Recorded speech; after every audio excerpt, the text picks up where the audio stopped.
Multiple agencies respond to an early morning fire in La Russell, Missouri. In southeast Kansas are programs underway to train firefighters.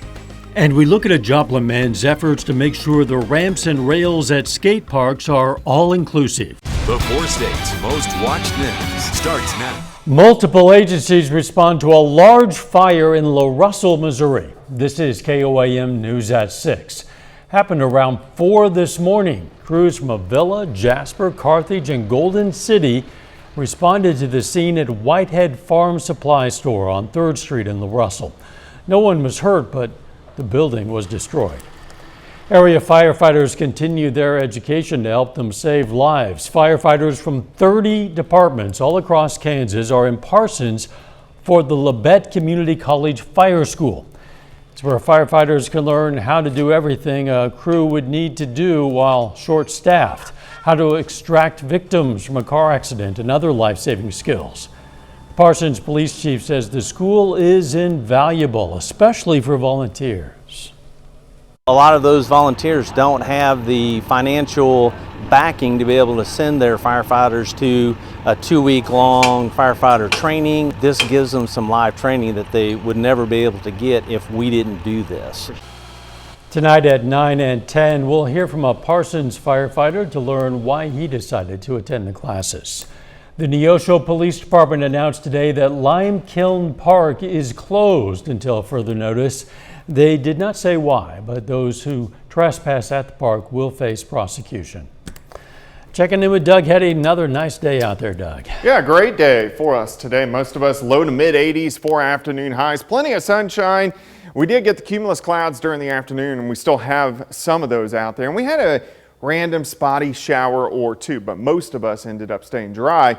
But you can see rain increasing. This is down to our south across parts of Texas. This is an upper level low that's going to drift north over the next few days. As it does so, it's going to bring in better chances for scattered showers and thunderstorms as we head into the weekend. The evening looks great. We're sitting lower 80s. We'll drop back through the 80s, 70s, into the mid 60s as we go through the overnight hours tonight. All right, here's what you need to know. Next few days, we start to heat up. Thunderstorm chances just about each and every day, but a very June-like pattern on tap for us over the next week. Of course, I'm going to break it down for you, all coming up here in just a bit. All right, see you then. Thanks, Doug. Boys and Girls Club of Southwest Missouri has new additions aimed at bringing in more kids for the after-school program. They've added around 13,000 square feet to accommodate around 200 plus kids who were on a waiting list. We give kids opportunities every day that they might not get. We do hands-on educational programs after school and summer for all ages. The additions include a new tech game room and storm shelters. Skateboarding is often seen as a male-dominated sport, but some want to change that. KOAM's Ronnie Sorotsky explains how one man is getting young girls in Joplin more involved in the activity. Skateboarder Tom Walters always wanted to encourage his daughters to grow into the sport he loved.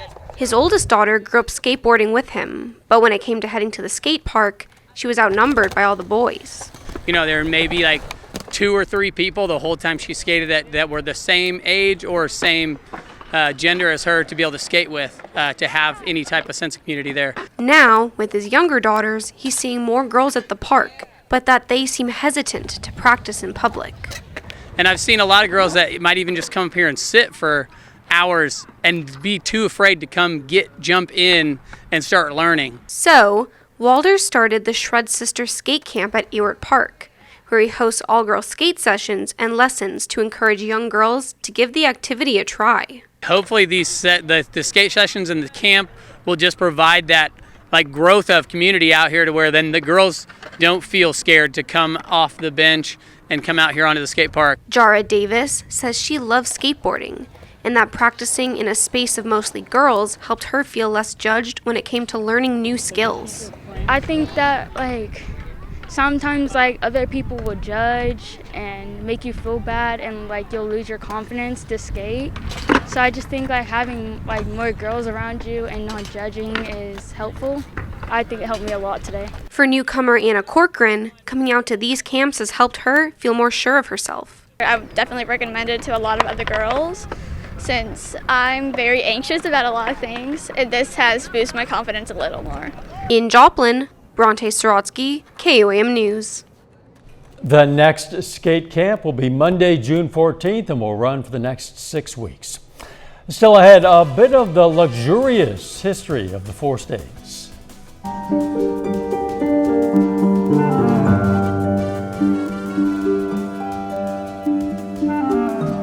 We are in our lovely historic Brown Mansion. A little bit of history preserved. Take you on a short tour of the Coffeyville, Kansas house in the latest installment of our staycation series. For more than a century, the Brown Mansion in Coffeyville, Kansas has awed visitors and residents of Coffeyville, Kansas alike. Once owned by the family of a wealthy natural gas tycoon, the massive 3-story colonial-style home now sits on the National Register of Historic Places. KOAM photojournalist Liam Mandelbaum gives us a glimpse of a life of luxury frozen in time.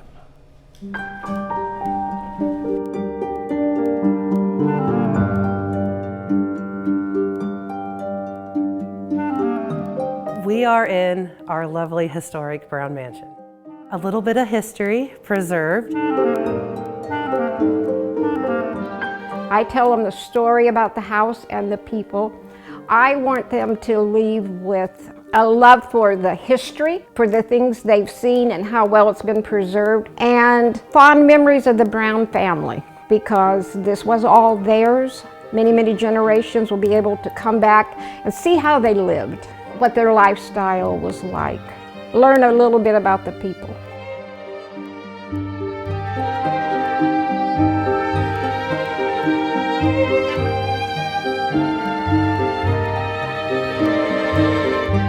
Mr. Brown was drilling for oil, and he struck the second biggest deposit of natural gas in the United States at that time.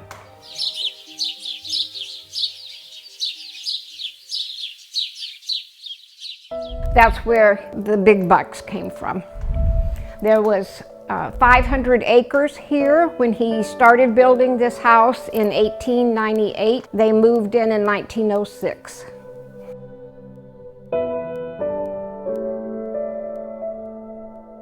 We can let you into the rooms. We don't have to have it all roped off. We can actually get a feel for the house.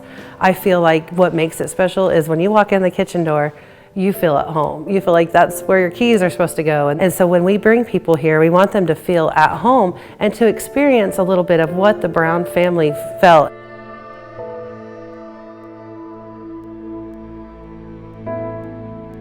It has taken a lot of renovations to get it to the place where we could open it up for everyone to come and enjoy. And then during the year, we may have fundraisers here. I have several weddings scheduled.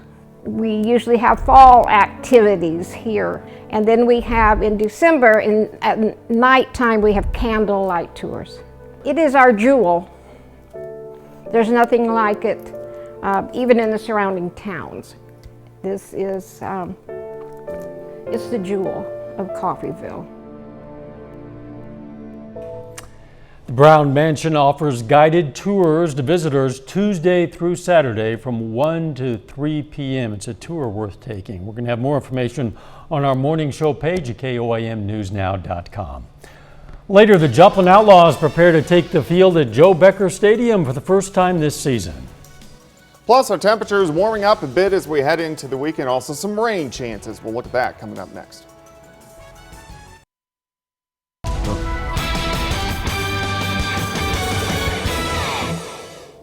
Well, it turned out to be a pretty good day for us today. Our temperatures great as we went into low to mid 80s for afternoon highs. We did have a few isolated little showers that popped up late in the afternoon. Just very spotty. I mean, only about 1 or 2% of us. You can see a couple little blips on the radar, but in general, most of us are looking pretty good. We're staying dry, and we're going to stay dry as we go through the evening hours. Let's drop south. Across Texas, we have an upper level low and you can see the showers, some thunderstorms, and this guy is going to actually creep toward us over the next couple days. As it does so, it will up our chances for showers and thunderstorms as we head into the weekend. But at least for the evening, we look pretty good. Most of us 80, 81, a little bit warmer, a couple notches warmer on the Kansas and the Oklahoma side, but pretty good Friday evening if you want to get outside and enjoy. 7th and Rangeline looking off toward the north and to the west. Currently sitting at 81. Feels like 82. The humidity is not that bad. Dew points creeped up a bit. It's at 62, but that's really not that bad this time of the year. When it gets into the 70s, that's when it gets really humid. We'll drop back through the 70s, 60s. Overnight lows down into the low to mid 60s for the overnight tonight. Looking out toward the west, look at this huge ridge of high pressure. Our jet stream's way to the north. So it keeps most of the storm systems underneath, or really north of the ridge, but underneath the ridge we have this little cutoff low. This is going to do two things for us. One, this cutoff low will bring us showers and thunderstorms, but two, this big ridge of high pressure is going to give us the warmth or the heat. It's going to be into the 80s, pushing 90 as we go through the next several days. Let's go through time. Watch this. Tomorrow into Sunday creeps right on top of us. The closer it gets, better chances for rain. Kind of passes right on by as we get into Tuesday. Still, we're going to have showers around. It dissipates, but then we get these new waves that kind of drop over the ridge, giving us additional chances for showers, even a few thunderstorms as we go through next week. So pop-up storms every day. Some storms could be strong, maybe low-grade severe. Not a big severe weather outbreak by any means. Heat increases as we go through the next several days. Let's step through time. If you want to get outside this evening, it looks fine into the overnight hours tonight. We'll start off, plenty of sunshine during the morning hours. We'll get those clouds and some spotty showers and some spotty little thunderstorms during the afternoon. I still think 90% of us stay dry tomorrow, even though these are going to be a little bit more numerous. 76 by noon, high temp of 83. Any showers that pop up, they dissipate tomorrow evening. Tomorrow night looks okay. Partly cloudy skies, mid-60s once again. As we go into Sunday afternoon, showers and thunderstorms a little bit more numerous. So we're going to have to watch that as we go into Sunday afternoon. It doesn't look like a big deal, but a little bit more numerous. In rainfall, it really kind of depends on where these little storms set up. But I think a lot of areas could pick up a quarter, maybe half an inch as we go through the weekend, mainly on Sunday. All right, 83 tomorrow, 81 on Sunday, 84 on Monday. We hold into the mid 80s and then we creep into the upper 80s by late next week. Very, very June-like. And we haven't seen that. No, we kind of skipped May and went to June. I guess so. Thanks, Doug. Coming up in sports, it's opening night for the Joplin Outlaws. We're going to go live to Joe Becker Stadium to hear from the team on their first game since 2019. Next.